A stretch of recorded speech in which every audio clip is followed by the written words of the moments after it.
Assalamualaikum warahmatullahi wabarakatuh. Nama saya Desi Rahmawati dari kelas 12 IPA 2 akan menjelaskan apa itu demokrasi terpimpin.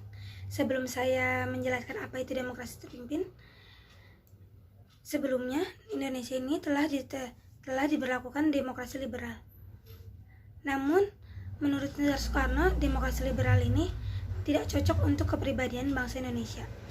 Maka dari itu, Ir Soekarno menggantinya menjadi demokrasi terpimpin.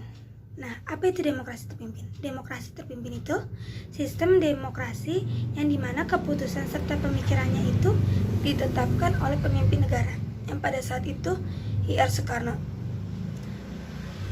Apa yang ngebuat demokrasi terpimpin ini ditetapkan? Yang melatar belakangnya itu ketidakstabilan kehidupan politik pada masa demokrasi liberal, parpol saling bersaing dan menjatuhkan. Yang kedua, karena kegagalan Dewan Konstituante dalam membuat UUD yang baru. Yang terakhir, Presiden Soekarno merasa demokrasi liberal ini tidak cocok untuk diterapkan di Indonesia. Tidak hanya semata-mata menggantikan sistem demokrasi, demokrasi terpimpin ditetapkan bertujuan untuk menstabilkan kehidupan politik di Indonesia. Pada tanggal 15 Juli 1959 pukul 5 sore, Presiden Soekarno mengadakan pertemuan dengan para petinggi negara dan beliau berpidato singkat lalu mengeluarkan dekret, yaitu Dekret 5 Juli 1959 yang berisi tentang 1. Pembubaran Dewan Konstituante, ditetapkannya kembali UUD 1945, dan pembentukan MPRS dan DPAS. Setelah kalian mengetahui apa itu demokrasi terpimpin, hal apa yang melatar belakangi ditetapkannya demokrasi terpimpin, dan tujuan mengapa demokrasi terpimpin ini ditetapkan. Setelah itu, saya akan memberitahu peristiwa penting pada masa demokrasi terpimpin. Yang pertama, pembebasan dan pengembalian Irian Barat. Kedua, konfrontasi dengan Malaysia. Pada tahun 1961, muncul rencana pembentukan Federal Malaysia yang terdiri dari Persekutuan Tanah Melayu, Singapura, Sarawak, Brunei, dan Sabah.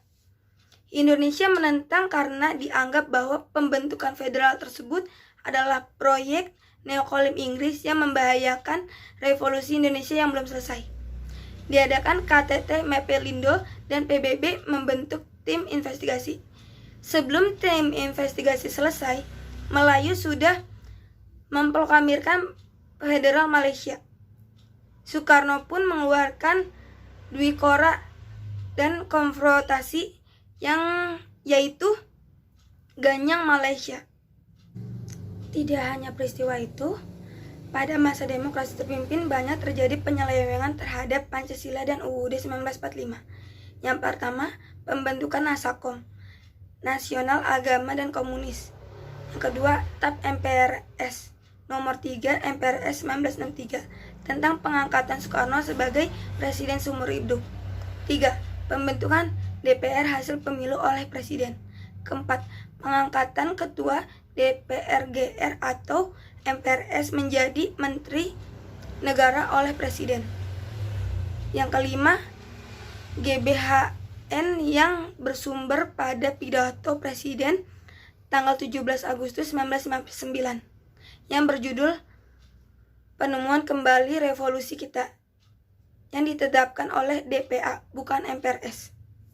Sekian dari materi yang saya bahas. Mohon maaf bila ada salah-salah kata. Wassalamualaikum warahmatullahi wabarakatuh.